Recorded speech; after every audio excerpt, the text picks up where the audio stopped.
Você já se perguntou o que leva um presidente a viver cercado por armas, desconfiança e traições dentro do próprio palácio? Como um líder tão jovem, com menos de 40 anos, pode se tornar alvo de 19 tentativas de assassinato em tão pouco tempo? E quem está por trás dessas conspirações? Inimigos estrangeiros, militares infiltrados ou interesses ocultos que temem a nova revolução africana? O presidente Ibrahim Traoré, do Burkina Faso, não apenas desafiou o sistema. Ele declarou guerra à corrupção, às potências coloniais e à submissão do seu povo.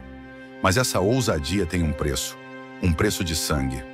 Hoje você vai descobrir os bastidores sombrios das tentativas de assassinato que quase tiraram a vida de Traoré. Ataques planejados com milhões de dólares, explosivos, soldados pagos para trair e tiroteios dentro do próprio Palácio Presidencial. Prepare-se, porque essa história não é um filme de espionagem. É a realidade crua de um líder africano que ousou dizer não e sobreviveu. 1.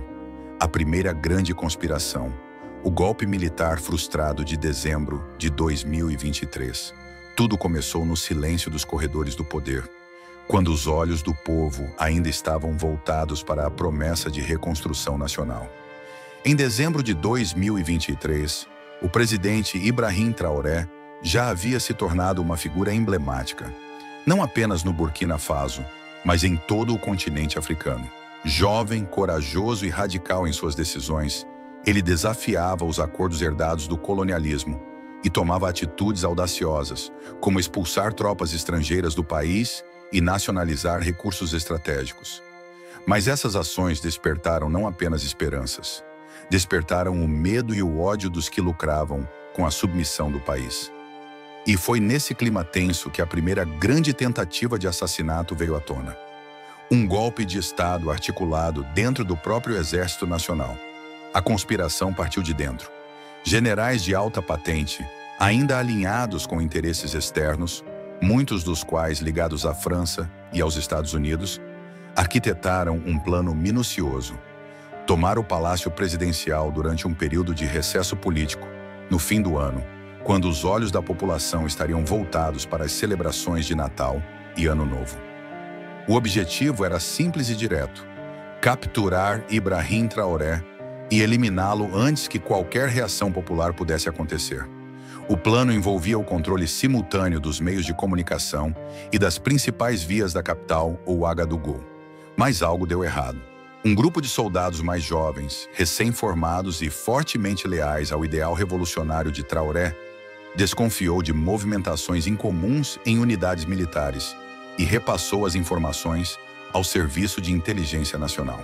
O contra-ataque foi rápido e certeiro. Em 48 horas, mais de 30 militares de alta patente foram presos e outros tantos fugiram para países vizinhos, entre eles o Mali e o Togo. A tentativa de golpe foi sufocada antes mesmo de começar. A resposta de Ibrahim Traoré foi cirúrgica. Em um discurso televisionado, firme e calmo, declarou que o inimigo já não está apenas além das nossas fronteiras. Ele veste a nossa farda e caminha entre nós. Ele ordenou uma reestruturação total das Forças Armadas, afastando centenas de oficiais e promovendo jovens comprometidos com a nova visão de soberania. A mensagem estava dada. Não haveria mais espaço para os resquícios do velho sistema dentro do novo Burkina Faso. Mas esse movimento também despertou outra ameaça. Uma ainda mais perigosa, porque vinha de onde ninguém esperava. De dentro de seu próprio círculo de segurança. A traição comprada. O suborno de 5 milhões de dólares à guarda presidencial. Abril de 2025.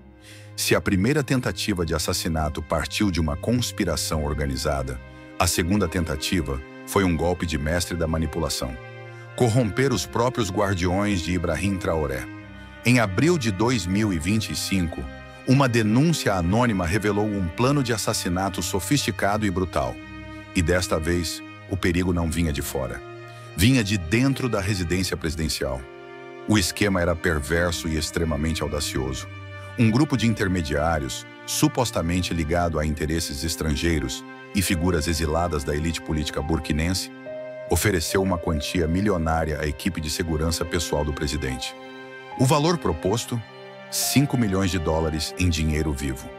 A missão era clara: eliminar Traoré dentro do próprio palácio presidencial, de forma limpa, silenciosa, sem alarde, e preferencialmente durante a madrugada, quando a vigilância estaria naturalmente mais relaxada. Mas o que os conspiradores não contavam era com a lealdade e a consciência histórica de alguns dos soldados que receberam a proposta. Um deles, ao escutar o plano e perceber sua gravidade, recusou a oferta e comunicou o ocorrido ao chefe da Segurança Nacional. Em questão de horas, toda a operação foi desmontada. As investigações internas revelaram mensagens criptografadas, depósitos suspeitos e ligações com membros de antigas famílias políticas que haviam sido removidas do poder por Traoré após o golpe de 2022. O mais assustador dessa segunda tentativa é que, ao contrário da primeira, ela não envolvia tanques nem soldados armados. Era uma guerra silenciosa, de bastidores, comprada a peso de ouro. E foi justamente esse caráter discreto e infiltrado que deixou a segurança presidencial em estado de alerta máximo. A confiança entre os membros da guarda ficou abalada. Testes de lealdade foram implantados, comunicações passaram a ser monitoradas 24 horas por dia, e Traoré, embora calmo em suas aparições públicas, passou a se locomover com protocolos ainda mais rigorosos, muitas vezes alterando suas rotas e horários de forma inesperada. A mídia internacional tratou o episódio com frieza, evitando dar destaque ao escândalo. Afinal, o envolvimento de espiões e agentes ligados a potências estrangeiras seria difícil de ocultar. No entanto, dentro do país, a notícia caiu como uma tempestade. O povo foi às ruas em apoio ao presidente. Cartazes com frases como "Nem com milhões vocês vão calar Traoré" se espalharam por Ouagadougou e cidades vizinhas. A imagem do jovem presidente, mais uma vez, saiu fortalecida. Esse segundo atentado mostrou algo que já se sabia, mas ainda não se tinha provado: que a luta de Ibrahim Traoré não é apenas contra terroristas ou militares golpistas. É contra uma rede global de influência que, por décadas, tratou a África como território de extração, submissão e silêncio. E para Traoré, cada tentativa de assassinato parece servir como um combustível a mais para provar que sua missão é maior que ele mesmo. Terceira emboscada armada ao comboio presidencial. Outubro de 2024. Se os dois primeiros atentados contra Ibrahim Traoré ocorreram nas sombras da política e dos bastidores militares, o terceiro foi um ataque aberto, armado e brutal. Em outubro de 2024, quando o presidente se dirigia ao norte do país para visitar aldeias libertadas de grupos terroristas, um plano meticulosamente organizado foi executado para interceptá-lo no caminho. O comboio presidencial, composto por diversos veículos blindados e escoltado por forças de elite, foi surpreendido por uma emboscada em plena luz do dia, numa estrada que liga Ouarriguia a Titao, uma região conhecida por sua instabilidade e pela atuação de células jihadistas, mas que, até então, estava sob controle das forças estatais. O ataque foi rápido e extremamente coordenado. Homens armados com lança-foguetes, metralhadoras pesadas e explosivos improvisados surgiram dos dois lados da estrada. Primeiro, um dos veículos de escolta foi atingido, o que causou uma reação em cadeia. Freios bruscos, tiros disparados em várias direções e uma tentativa desesperada de proteger o carro em que Traoré viajava. Segundo relatos da Guarda Presidencial, o ataque durou menos de 5 minutos, mas foi o suficiente para deixar feridos graves, destruir 2 veículos blindados e lançar dúvidas sobre a segurança de qualquer rota terrestre presidencial dali em diante. O mais impactante é que, apesar da intensidade do ataque, Ibrahim Traoré saiu ileso. Alguns dizem que o presidente foi retirado do carro principal segundos antes do primeiro impacto, graças a uma manobra de contra-inteligência que previa a possibilidade de emboscadas e o colocava em veículos alternados durante as viagens. Essa medida, chamada de protocolo espelho, confundia até mesmo membros da sua própria comitiva. Era como se, para sobreviver, o próprio presidente já soubesse que não podia confiar completamente em ninguém. Após o atentado, foi revelado que a emboscada não havia sido obra apenas de grupos extremistas. Agentes infiltrados, ex-militares ligados ao antigo regime e até mercenários estrangeiros, oriundos de redes paramilitares transnacionais, estariam envolvidos.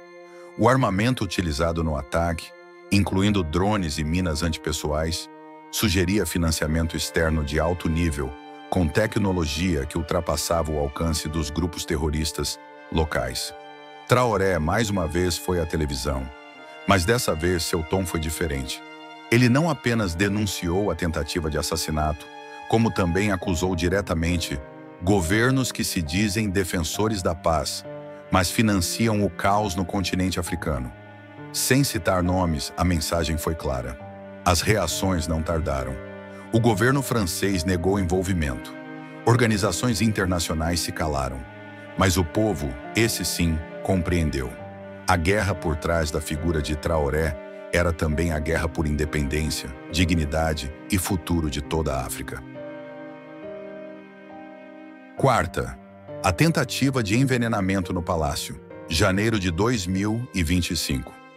Talvez o mais insidioso dos atentados contra Ibrahim Traoré tenha sido aquele que não explodiu, não atirou, não envolveu tanques nem helicópteros. Em janeiro de 2025, poucos dias após o início do novo ano, surgiram rumores dentro do Palácio Presidencial sobre um plano de envenenamento silencioso, que visava atacar o presidente em sua rotina mais vulnerável, suas refeições diárias. Segundo fontes internas, o esquema foi descoberto após uma súbita mudança de comportamento em um dos cozinheiros pessoais do presidente. O homem, que trabalhava há meses na residência oficial e havia passado por todos os testes de segurança anteriores, começou a apresentar sinais de tensão extrema, lapsos de memória e atitudes suspeitas, como conversas sussurradas com membros desconhecidos do serviço de limpeza e pedidos de alteração nos horários das refeições. A equipe de segurança, sempre em alerta, decidiu instalar microcâmeras e sensores nas cozinhas e áreas de preparação. Em poucos dias, as imagens captadas confirmaram os piores temores.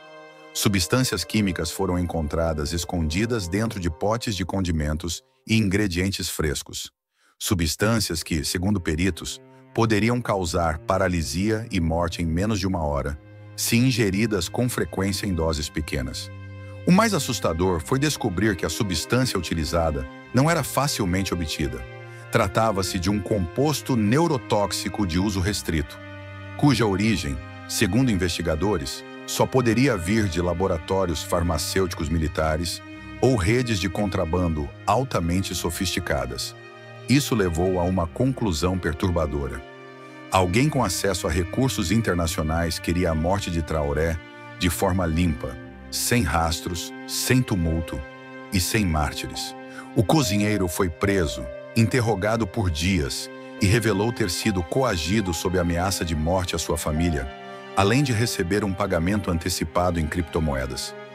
Ele não sabia exatamente quem o contratara. Falava apenas com intermediários anônimos, por aplicativos criptografados. Mas o plano, claramente, era parte de uma estrutura maior. Após o episódio, a segurança alimentar presidencial foi completamente reformulada. Novos protocolos foram adotados, com testes laboratoriais feitos em cada refeição, múltiplas equipes trabalhando em turnos separados e o uso de alimentos produzidos apenas dentro de zonas seguras, controladas pelas Forças Armadas. Até o prato de Traoré passou a ser escolhido aleatoriamente entre várias opções iguais, nenhuma identificada como oficial antes da refeição. O episódio marcou profundamente o presidente. Desde então, em seus discursos, Traoré passou a usar com mais frequência expressões como "a luta pela África custa caro" e "muitos preferem nos ver morrer em silêncio". A tentativa de envenenamento, mais do que um ataque físico, foi um ataque psicológico, moral e simbólico. Era a evidência de que a guerra não era mais apenas contra fuzis. Era contra o invisível, o disfarçado, o indetectável. Era o começo de uma nova fase na perseguição ao líder africano. E a pergunta que pairava no ar era: se nem dentro do palácio, nem à mesa, ele está seguro? quem ainda é digno de confiança. O quinto tiroteio no Palácio Presidencial, a noite da traição, abril de 2025. Era por volta das 23 horas de uma segunda-feira de abril de 2025, quando um ruído seco e metálico rompeu o silêncio do Palácio Presidencial de Cozian. Não foi um trovão, tampouco fogos de artifício. Foi o som de uma rajada de tiros, disparada dentro do perímetro de segurança mais restrito de todo o Burkina Faso. Em poucos segundos, alarmes dispararam, soldados correram em todas as direções e as luzes do palácio foram apagadas. O presidente Ibrahim Traoré estava em uma reunião com ministros de confiança e 2 generais quando tudo começou. O que se seguiu nas horas seguintes ficaria registrado como um dos episódios mais misteriosos e perigosos de sua presidência. Segundo informações oficiais, divulgadas dias depois em um comunicado breve e enigmático, o Palácio Presidencial havia sido alvo de uma tentativa de interferência violenta de elementos armados ainda não identificados. Mas a verdade, segundo fontes internas e jornalistas investigativos locais, era ainda mais sombria. Um grupo de oficiais das Forças Especiais infiltrados havia planejado um golpe interno, esperando pegar Traoré desprevenido dentro da própria sala de reuniões. A intenção era clara: executar o presidente ali mesmo, diante de sua equipe, e assumir o controle da presidência em questão de minutos. O plano parecia perfeito. O grupo rebelde estava armado, conhecia as rotas de fuga e os pontos cegos do circuito de segurança. O que eles não contavam, no entanto, era com a mudança de última hora no cronograma do presidente. Ele havia decidido, poucos minutos antes, transferir a reunião para uma sala de contingência no subsolo do palácio, como parte de um novo protocolo de segurança sugerido por seus conselheiros. Esse pequeno ajuste salvou sua vida. Quando os tiros começaram a ecoar pelos corredores do palácio, Traoré já estava em uma sala blindada, com acesso monitorado e protegida por sua guarda mais próxima.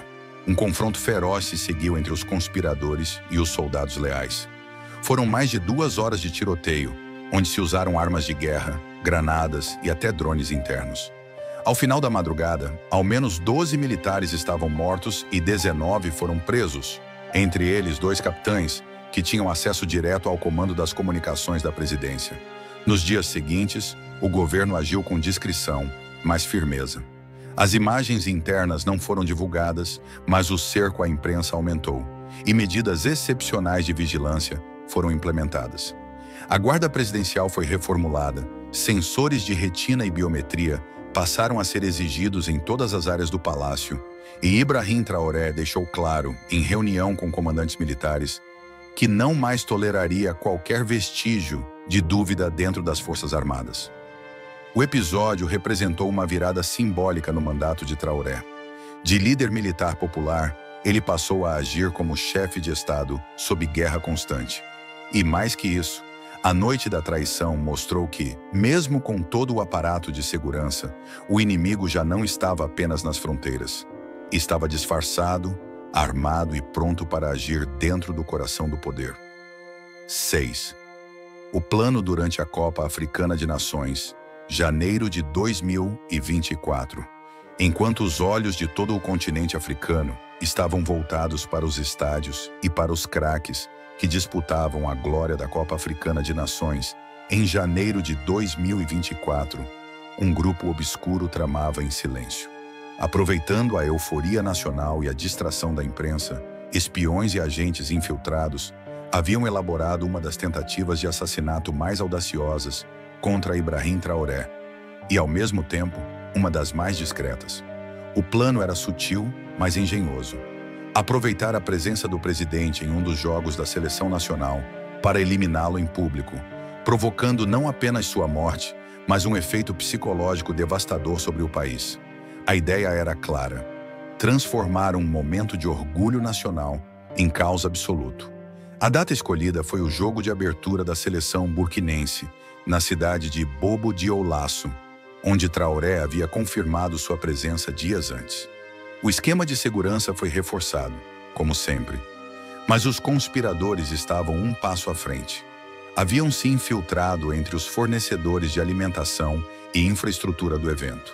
Investigadores descobriram posteriormente que, entre os contratados temporários, havia pelo menos 4 indivíduos treinados em sabotagem e inteligência paramilitar, com passagens anteriores por zonas de conflito na Líbia e no Chifre da África. A arma do crime, uma explosão de precisão, planejada para acontecer durante os minutos iniciais da partida, com um dispositivo controlado remotamente. O alvo era o camarote presidencial, onde estariam Traoré, ministros e membros da imprensa.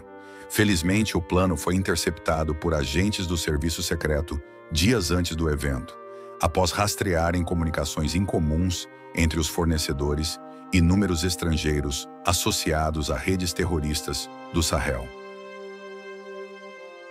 O complô diplomático, sabotagem no exterior e plano de eliminação silenciosa. Fevereiro de 2025.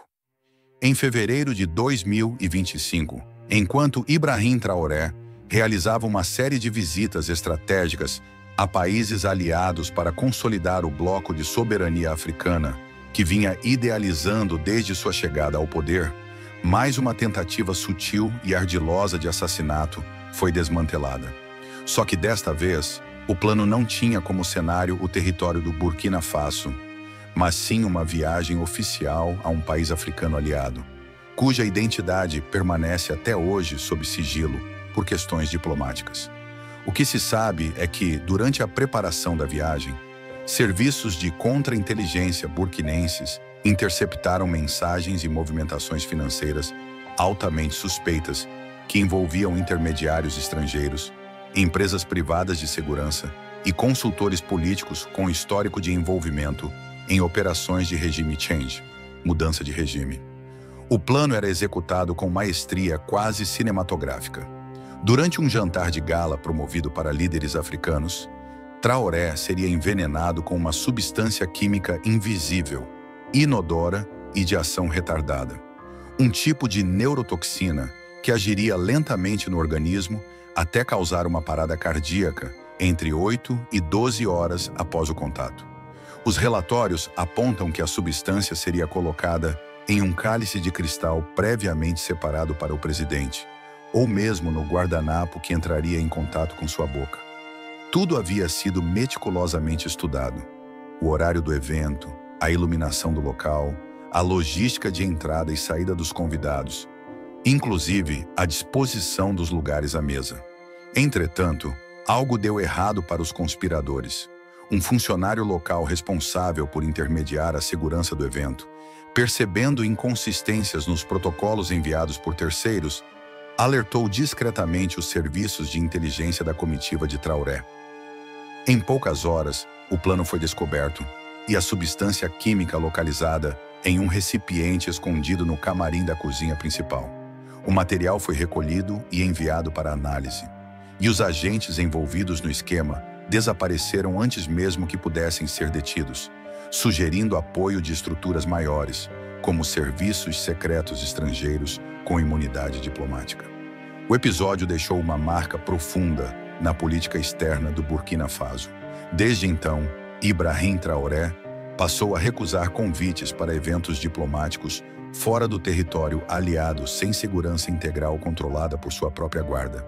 Cada passo seu passou a ser monitorado em tempo real por inteligência própria, e todas as refeições e objetos pessoais passaram a ser inspecionados com múltiplas camadas de proteção. Ao voltar ao país, Traoré declarou: "Eles tentam nos matar com flores e sorrisos, mas esquecem que já não caminhamos sozinhos." O episódio, embora abafado nos canais oficiais, aumentou o apoio popular. O povo já não via o presidente apenas como um chefe de Estado, mas como um símbolo de resistência cercado por inimigos invisíveis. E quanto mais tentavam derrubá-lo, mais sua imagem se fortalecia entre os jovens revolucionários do continente. Oitava, a tentativa de explosão remota durante cerimônia militar, junho de 2024. Nem os momentos mais simbólicos da reconstrução nacional escaparam dos ataques contra Ibrahim Traoré. Em junho de 2024, durante uma cerimônia de juramento de novos recrutas das Forças Armadas burkinenses, Uma tentativa de assassinato foi executada com altíssimo grau de sofisticação tecnológica.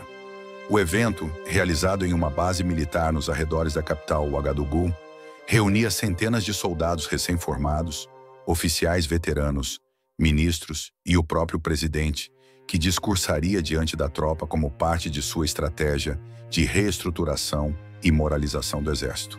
A cerimônia tinha um valor simbólico profundo. Era a primeira vez que recrutas formados sob a nova doutrina nacionalista e soberana estavam sendo integrados oficialmente à defesa do país. O discurso de Traoré exaltaria a importância da unidade africana, da resistência ao imperialismo e da construção de uma força armada popular e incorruptível. Mas os conspiradores tinham um plano claro: transformar aquele momento histórico em um banho de sangue. A arma escolhida foi um drone não identificado, carregando explosivos de alta precisão. A nave, camuflada como um drone de imprensa, sobrevoou a base horas antes da chegada do presidente. Seu objetivo era sobrevoar o palanque oficial e detonar o explosivo durante o hino nacional. Um momento de total atenção e emoção entre os presentes. A manobra seria executada por controle remoto a partir de uma casa alugada nos arredores da base, operada por estrangeiros que haviam entrado no país com identidades falsas. O plano, no entanto, foi frustrado a minutos de sua execução, graças à atuação de uma equipe de interferência eletrônica que havia sido instalada como medida de precaução após atentados anteriores. O sinal de rádio do drone foi interceptado, o aparelho foi desviado de sua rota original e abatido antes de se aproximar do palanque. Ao mesmo tempo, soldados isolaram a área de onde o comando remoto havia sido enviado, mas os operadores já haviam fugido, deixando para trás apenas equipamentos criptografados e pistas que apontavam para uma operação transnacional coordenada por redes de inteligência privada. A notícia nunca foi veiculada oficialmente, mas imagens captadas por celulares dos recrutas circularam nas redes sociais. Soldados correndo, sirenes ativadas e o presidente sendo rapidamente escoltado para fora do palanque. O que era para ser um dia de celebração transformou-se em mais um lembrete do perigo constante que envolve cada passo de Traoré. Mais do que um atentado à vida do presidente, esse episódio foi uma tentativa de abalar a confiança da juventude militar, justamente no momento em que ela começava a se alinhar à nova doutrina nacional. Mas o tiro saiu pela culatra. Traoré retornou à base no dia seguinte, sob aplausos, e discursou com os olhos marejados: "Vocês são a semente da nossa liberdade, e mesmo que tentem me arrancar, não destruirão o que já plantamos." Esse 8º atentado mostrou que a guerra contra Ibrahim Traoré não conhece descanso, nem fronteiras, nem regras. É uma guerra por narrativas, por poder e, sobretudo, por quem escreverá o futuro do continente africano. E o presidente burkinense, mesmo cercado por tentativas de morte, permanece de pé. Talvez não por invencibilidade, mas porque carrega nas costas o peso de uma causa que se recusa a morrer. 9. A conspiração frustrada com apoio estrangeiro. Setembro de 2023. Muito antes das emboscadas armadas, dos drones assassinos e dos planos de envenenamento, Ibrahim Traoré já havia sido colocado no centro de um jogo geopolítico muito maior do que ele mesmo. Em setembro de 2023, apenas um ano após assumir o poder por meio de um golpe militar, ele enfrentou sua primeira tentativa de remoção por meios políticos e paramilitares articulados com o apoio de potências estrangeiras. Essa conspiração, embora não tenha sido uma tentativa de assassinato direta nos moldes tradicionais, foi uma tentativa altamente calculada de neutralizar fisicamente a figura do presidente. E, se necessário, eliminá-lo discretamente, para dar lugar a um regime mais colaborativo com os interesses ocidentais. A trama começou com encontros diplomáticos entre ex-membros do antigo regime burkinense, hoje exilados em países vizinhos, e representantes não oficiais de grandes potências ocidentais. A pauta desses encontros era clara. A permanência de Traoré colocava em risco interesses geoestratégicos, principalmente relacionados à mineração de ouro e urânio, além de rotas logísticas militares que atravessam o território do Burkina Faso. Fontes de inteligência africanas apontaram que a conspiração consistia em duas etapas.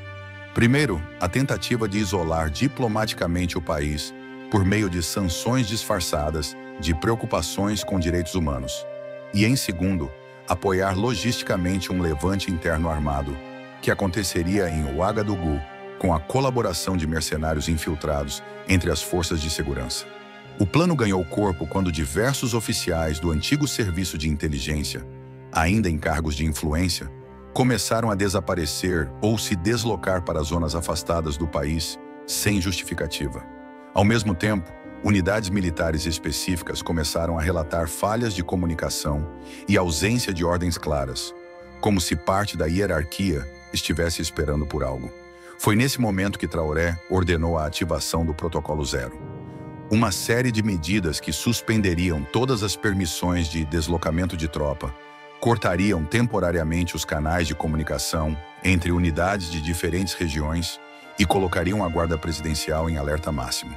O protocolo funcionou. Em poucos dias, a conspiração foi exposta. Ao menos 40 agentes foram presos, entre eles 5 que possuíam passagens por centros de treinamento militar estrangeiros. Documentos apreendidos revelaram planos de ação divididos por zonas urbanas, mapas táticos com rotas de fuga e nomes de agentes duplos. O governo não divulgou os detalhes para evitar pânico, mas dentro dos corredores do poder ficou claro. Traoré havia sido alvo de sua primeira tentativa real de eliminação sistêmica. O presidente reagiu com discrição e astúcia. Não houve discursos inflamados, tampouco acusações públicas. Mas internamente, todas as conexões diplomáticas com as nações envolvidas foram congeladas. E o Burkina Faso passou a adotar uma política externa mais agressiva, aproximando-se de alianças alternativas com Rússia, Mali e Níger. Para os observadores políticos, esse episódio revelou o que viria a se repetir nos meses seguintes. A ideia de que a sobrevivência de Traoré não era apenas biológica, mas simbólica.